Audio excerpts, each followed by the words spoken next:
Imagine walking into any room and instantly knowing exactly how to make people like you, trust you, and want to help you, without sounding fake, pushy, or desperate. That's the power you're about to unlock. In this audiobook summary of Dale Carnegie's How to Win Friends and Influence People, you'll discover the simple, battle-tested principles that let you turn total strangers into instant allies. Win people over to your ideas without arguments or resentment, and lead, influence, and motivate others so naturally they'll thank you for it. Whether you want to close more deals, build stronger relationships, get promoted faster, or just stop feeling awkward in conversations, these techniques will give you a massive edge in every interaction. Stick around till the end, because by the time this video is over, you'll know exactly how to handle people so skillfully that doors start opening for you almost automatically. Let's begin. Chapter 1. If you want to gather honey, don't kick over the beehive.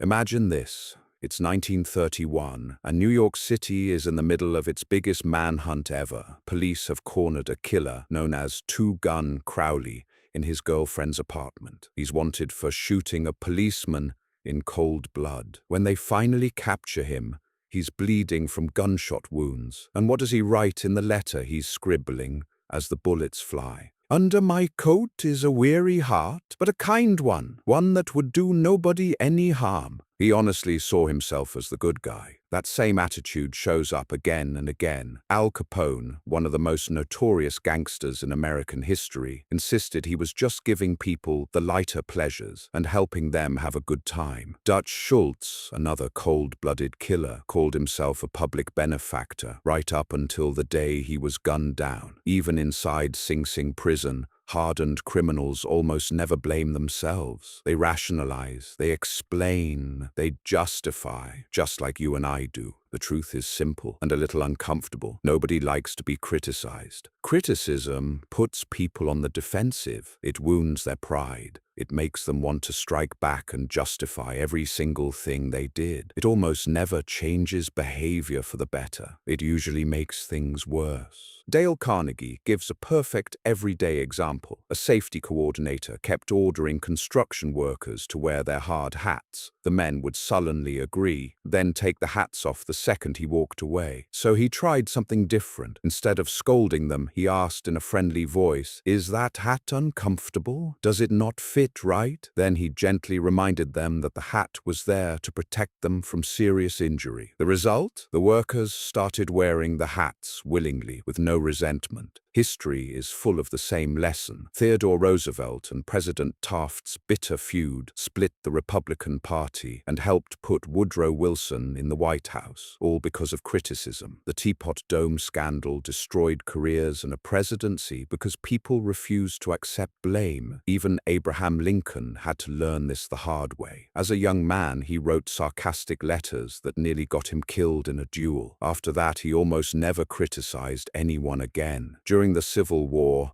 when his generals made terrible mistakes, Lincoln kept his mouth shut and focused on understanding instead of condemning. He even wrote a blistering letter to General Meade after Gettysburg, then never mailed it because he realized it would only make things worse. Mark Twain used to write furious letters that turned the paper brown, but his wife secretly destroyed them before they could be sent. Smart move. So what's the big takeaway? The very first and most important principle in the entire book. Don't criticize, condemn, or complain. It sounds simple, but it's one of the hardest rules to live by. The next time you're tempted to point out someone's mistake, pause. Remember Two-Gun Crowley. Remember the hard hat workers. Remember Lincoln. Instead of kicking over the beehive, try understanding the other person's point of view. That single shift will save you more arguments, resentment, and lost opportunities than almost anything else you'll ever learn. Chapter 2. The Big Secret of Dealing with People. There is only one way, just one, to get anybody to do anything. You can't force them with threats or bribes and expect it to last. The only way is to make the other person want to do it.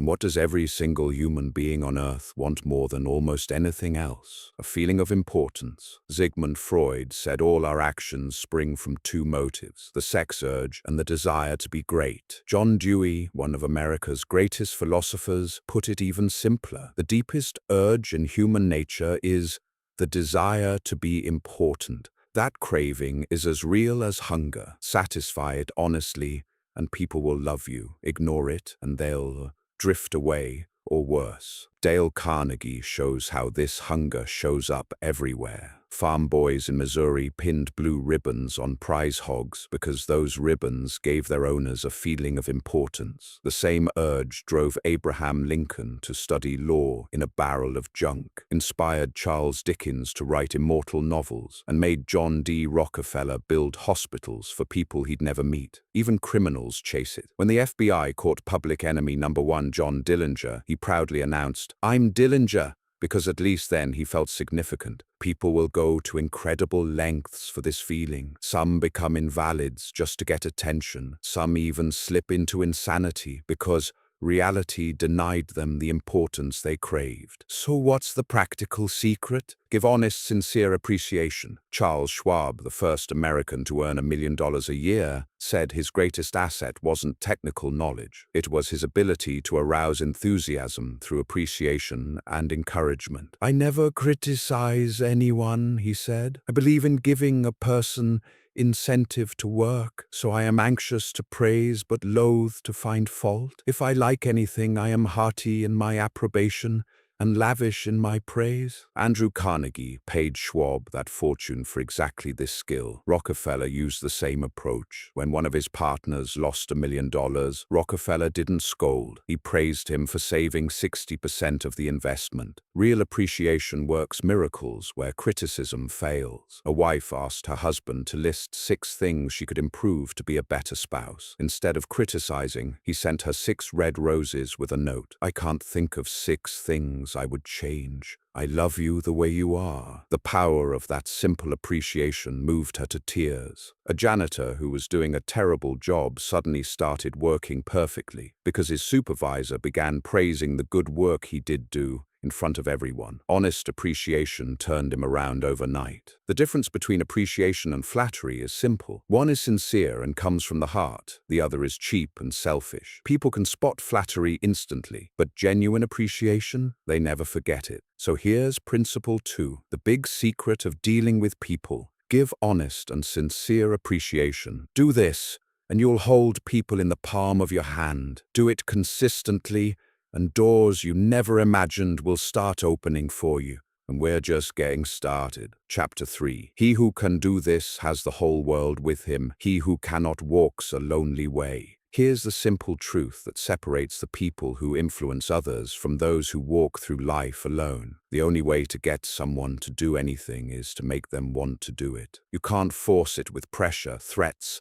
or endless talk about what you want. That never works for long. Instead, you have to arouse in the other person an eager want. Dale Carnegie learned this lesson while fishing in Maine. He loved strawberries and cream, but the fish didn't care. They wanted worms, so he didn't bait the hook with what he liked. He used what they liked. The same rule applies to people. Lloyd George, Britain's Prime Minister during World War I, stayed in power long after other wartime leaders were forgotten because he mastered this. Bait the hook to suit the fish. Every act you've ever taken from the day you were born was because you wanted something. Even when you gave money to charity, you did it because you wanted to feel generous or helpful. The same is true for everyone else. Harry Overstreet put it perfectly. Action springs out of what we fundamentally desire. First, arouse in the other person an eager want. He who can do this has the whole world with him. He who cannot walks a lonely way.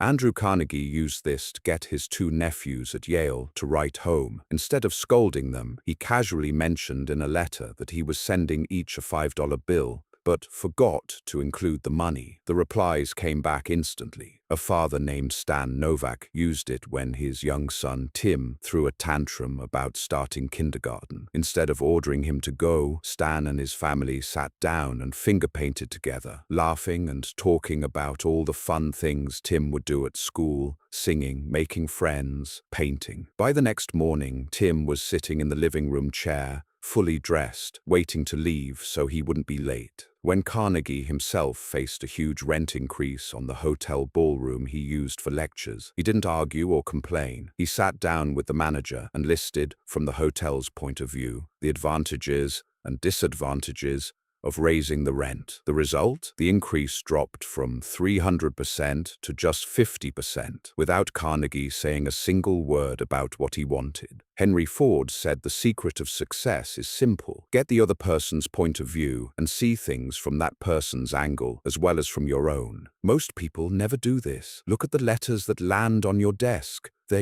usually full of "we want," "our company needs," and "we desire." They completely ignore what you want. That's why they fail. A rewritten freight terminal letter, a job application from Barbara Anderson that focused only on how she could help the bank, and a smart insurance salesman who got customers excited about a new policy all succeeded for the same reason: they talked about the other person's wants first. Even with a stubborn gas station manager who refused to clean up his station, the salesman didn't nag. He simply took the man to see the brand new, spotless Shell station in the next town. The manager was so impressed he cleaned up his own place and sales shot up. The principle works with children too. A little boy who refused to eat suddenly devoured his food when his father showed him how it would make him strong enough to beat the bully who kept stealing his tricycle. A bedwetting child stopped the habit the moment he got his own big boy bed and pajamas like dad's. The lesson is crystal clear. Principle 3. Arouse in the other person an eager want. Do this and you'll never have to push or argue again. People will move toward you willingly because they see how it benefits them.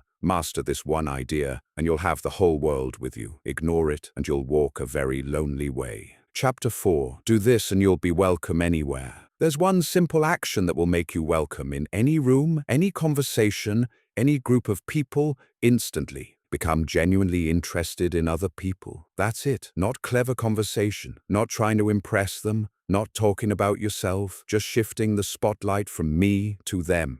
Dale Carnegie learned this from the most popular creature on earth, the dog. A dog never tries to sell you anything. It never lectures you. It doesn't care about its own problems. It simply shows pure, honest interest in you. It wags its tail, looks you in the eyes, and makes you feel like the most important person in the world. That's why everyone loves dogs. People are exactly the same. They are far more interested in themselves, their wants, their problems, their achievements, their hobbies, than they are in you or me. So if you want people to like you, stop talking about yourself and start showing real interest in them. Theodore Roosevelt knew this secret better than almost anyone. When visitors came to the White House, he would stay up the night before reading everything he could about their hometown, their hobbies, or their work. Then, the moment they walked in, he would talk about their interests. People left those meetings feeling 10 feet tall. A telephone salesman in New York used the same technique to turn cold calls into loyal customers. Instead of launching into his pitch, he asked questions about the other person's business, their challenges, and what they cared about most. He listened like their success mattered to him, because he made it matter. His sales skyrocketed. Even Carnegie himself used it when he desperately needed time with a busy magazine editor. He didn't talk about his own article. He discovered the editor was passionate about a certain author and spent the entire meeting asking intelligent questions about that author. The editor ended up giving Carnegie far more time than he'd ever given anyone. A woman in a small town won over a cold, unfriendly neighbor the same way. She noticed the woman loved birds, so she asked about her canaries. Within minutes, the neighbor was smiling, sharing stories,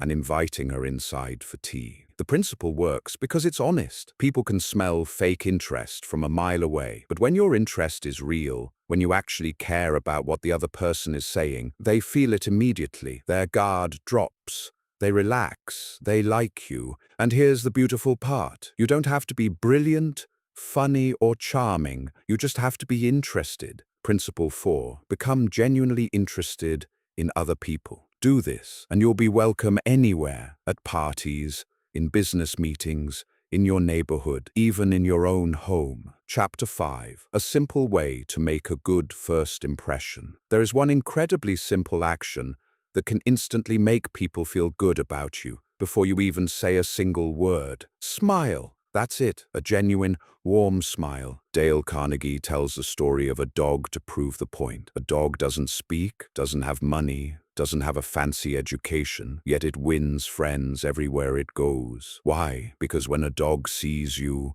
its whole body wags with joy. Its eyes light up, its tail goes crazy. In 2 seconds, it tells you, loud and clear, "I'm happy to see you.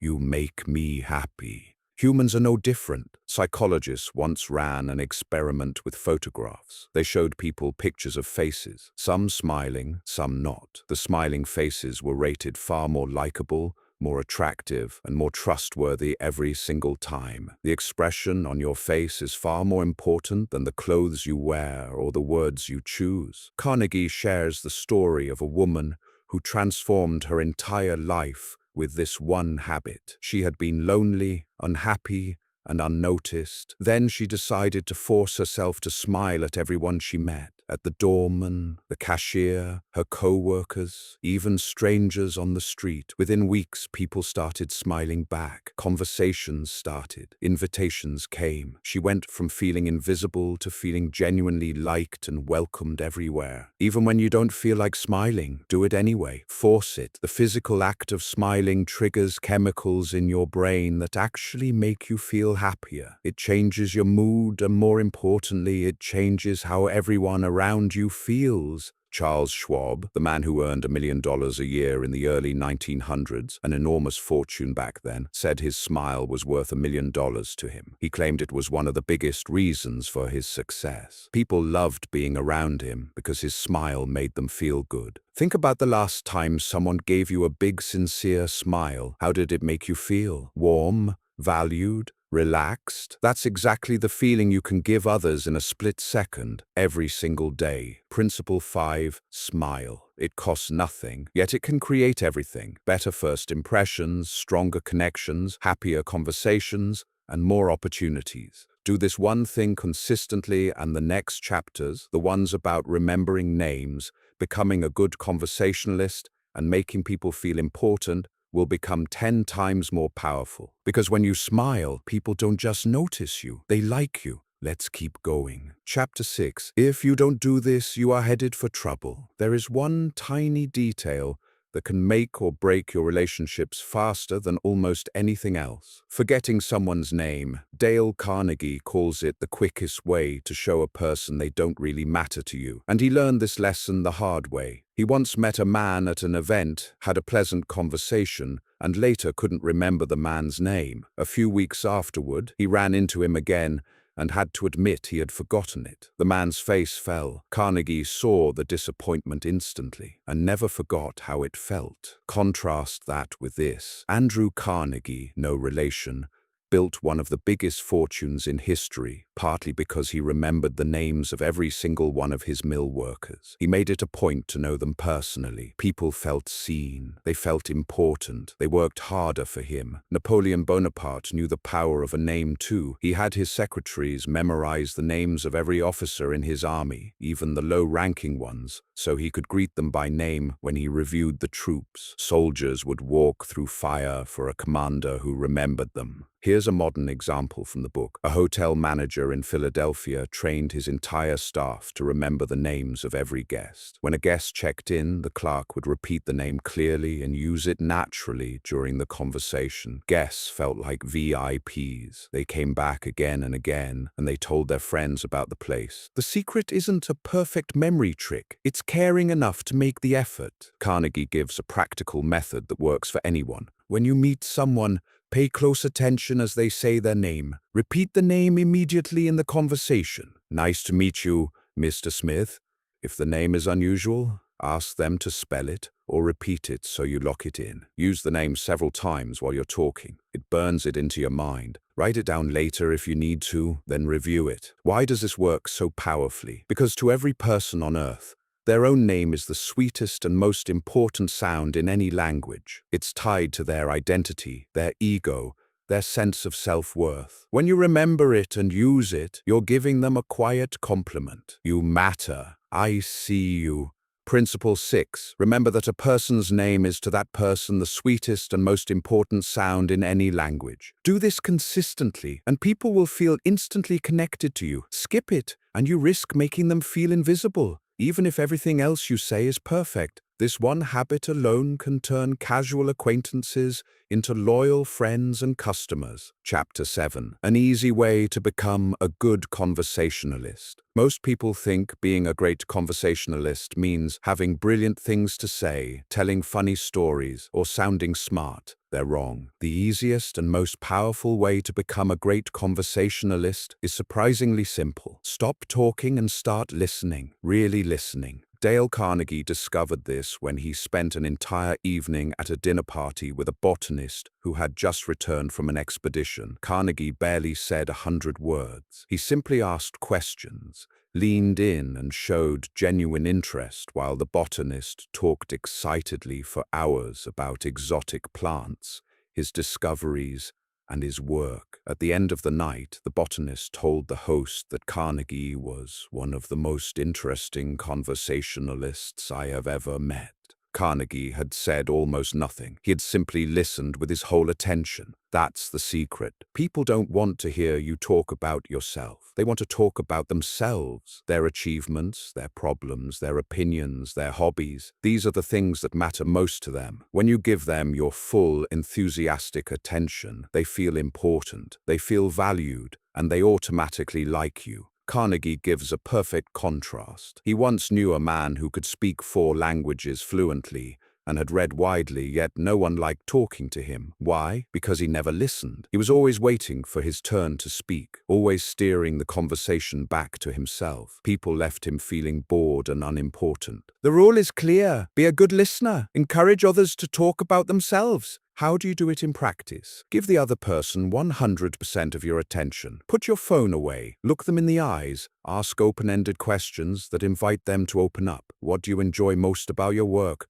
Or how did you get started with that hobby? Show enthusiasm. Nod. Smile. React with, "That's fascinating," or "Tell me more about that." Never interrupt. Never jump in to share your own story. Let them keep talking. When you do this, something magical happens. The other person leaves the conversation thinking, "What a wonderful person. They really understood me." They don't realize you barely spoke. They just know they had a great time. Principle 7. Be a good listener. Encourage others to talk about themselves. Master this one habit and you'll never run out of things to say in any conversation. People will seek you out. They'll remember you as someone special, even though you did almost all the listening. This skill makes the next principle even more powerful, because once people are talking freely, it's easy to make them feel truly important. Chapter 8. How to interest people. Want to become the most interesting person in any room without needing clever jokes, impressive stories, or a big personality? There's one surprisingly easy way. Stop trying to be interesting and start making the other person feel interesting. The secret is simple.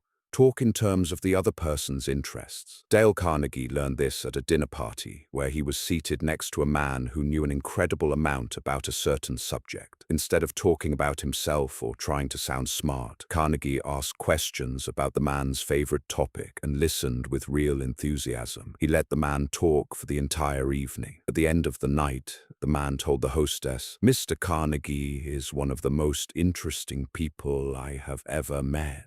Carnegie had said almost nothing about himself. He simply made the other man the star of the conversation. That's the magic. People are far more interested in their own hobbies, achievements, work, and passions than they are in yours. When you discover what someone cares about and talk about that genuinely and enthusiastically, they light up. They feel understood, they feel important, and they automatically find you fascinating. Carnegie gives a perfect business example. A young salesman wanted to win over a tough customer who was known to be difficult. Instead of launching into a sales pitch, the salesman first learned that the man was passionate about a particular hobby. During their meeting, he asked questions about that hobby and showed real interest. The customer talked for over an hour. By the end, he was so pleased that he placed a large order and became a loyal client for years. The same technique works in everyday life. A woman whose husband seemed distant started asking him about his favorite sports team and golf game. She listened, asked follow-up questions, and showed genuine curiosity. Within weeks, their marriage felt completely renewed, not because she talked about herself more, but because she talked about him. Theodore Roosevelt used this principle masterfully. Whenever he was expecting guests at the White House, he would stay up late the night before researching everything he could about their hobbies, hometown, or work. When they arrived, he would steer the conversation to whatever excited them. People left those meetings feeling like they had just met the most brilliant, charming person alive. Principle 8. Talk in terms of the other person's interests. Do this and you'll never run out of things to say. People will look forward to talking with you. They'll remember you long after the conversation ends, not because you were witty or impressive, but because you made them feel special. You've now learned all 6 ways to make people like you. Next, we move into the even more powerful section, how to win people over to your way of thinking, starting with why you can almost never win an argument.